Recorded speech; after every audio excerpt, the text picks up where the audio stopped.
জি5-এ একটা Bangla web series এসছে যার নাম হচ্ছে কালীপটকা। তো এই কালীপটকাতে মুখ্য ভূমিকায় আছেন স্বস্তিকা মুখার্জি।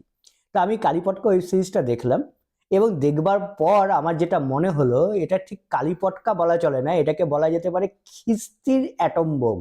তো আসুন আলোচনা করা যাক কেমন হলো এই ওয়েব সিরিজটা। এই ওয়েব সিরিজের গল্পটা চারজন নিম্নবিত্ত মহিলার মধ্যে সম্পর্কের গল্প এবং এই চারজন মহিলা কি করে একের পর এক ক্রাইমে জড়িয়ে পড়ে সেই নিয়ে এই গল্পটা। এই চারজনের মধ্যে কেউ চামড়ার ফ্যাক্টরিতে কাজ করে, কেউ কারো বাড়িতে রান্নার কাজ করে, কেউ টোটো চালায়, কেউ বা সোশ্যাল ইনফ্লুয়েন্সার। এই চারজনের মধ্যে একটা বন্ধুত্বের সম্পর্ক আছে এবং ঘটনাচক্রে এই চারজনে মিলে একটা বড় ক্রাইম করে ফেলে। এই ক্রাইমটাকে লুকোনোর জন্য তারা একের পর এক ক্রাইম করতে থাকে এবং একজন এক্স গ্যাংস্টার বলতে পারেন, যার নাম হচ্ছে রানা, তার সঙ্গে এরা শত্রুতায় জড়িয়ে পড়ে। এই নিয়ে এই কালীপটকা ওয়েব সিরিজের গল্প এগোতে থাকে। এই ওয়েব সিরিজে টোটাল 7টা এপিসোড আছে এবং প্রত্যেকটা এপিসোডে 20 থেকে 25 মিনিটের মতো লেংথ হবে। এই ওয়েব সিরিজটা দেখে আমার কিন্তু বেশ ভালোই এন্টারটেনিং লেগেছে। মানে প্রচন্ড খিস্তি আছে এই ওয়েব সিরিজে। আপনারা যদি দেখতে চান তাহলে কখনোই ফ্যামিলির সঙ্গে ওয়েব সিরিজ দেখা যাবে না।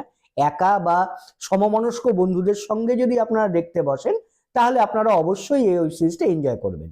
মানে শুধু খিস্তি নয়, খিস্তি খিস্তি তো আছেই, মানে খিস্তি এই সিরিজে যা যা খিস্তি আছে সেটা দেখলে যারা খিস্তি জানে না বা যারা খিস্তি জানেও তাদেরও কান দিয়ে হয়তো আগুন বেরোতে শুরু করবে।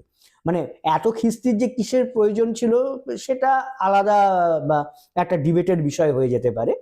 তো সেই পার্টটাকে আমি ছেড়ে দিচ্ছি এবং এই ওয়েব সিরিজে বেশ ভালোই ভায়োলেন্সও আছে। এই ওয়েব সিরিজের মেকিং কিন্তু বেশ স্মার্ট। অভিরূপ ঘোষ বেশ ভালো মতো এই ওয়েব সিরিজটাকে বানিয়েছেন এবং এই ওয়েব সিরিজটা কখনোই ফ্যামিলির সঙ্গে বসে দেখবার ওয়েব সিরিজ তিনি বানাননি। এই চারজন মহিলার ভূমিকাতে যারা যারা অভিনয় করেছেন, স্বস্তিকা মুখার্জি, শ্রুতি দাস, শ্রেয়া ভট্টাচার্য বা হিমিকা বোস, তারা কিন্তু প্রত্যেকে দুর্দান্ত অ্যাক্টিং করেছেন, ফাটিয়ে দিয়েছেন, জাস্ট ফাটাফাটি অভিনয় করেছেন। স্বস্তিকা তো দুর্ধর্ষ অভিনয় করেছে এই ওয়েব সিরিজটাতে। তো এই চারজনের জন্য অবশ্যই ওয়েব সিরিজটা দেখা যেতে পারে।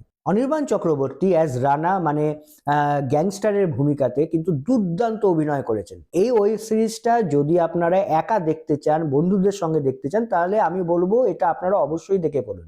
আপনারা যদি একটু ওয়েব সিরিজ দেখতে চাইছেন বা যেখানে খিস্তি খাস্তা থাকবে, ভায়োলেন্স থাকবে, সাসপেন্স থ্রিল থাকবে, তাহলে এই ওয়েব সিরিজটা অবশ্যই আপনারা দেখে ফেলুন। আমি এই ওয়েব সিরিজটাকে দেবো 3 আউট অফ 5 স্টার্স। 20-25 মিনিট করে 7টা এপিসোড যে কখন কেটে যাবে আপনারা বুঝতে পারবেন না। এই ওয়েব সিরিজটা দেখবার পর আপনাদের কেমন লাগলো সেটা নিচে কমেন্ট করে অবশ্যই জানাবেন। Thank you, by.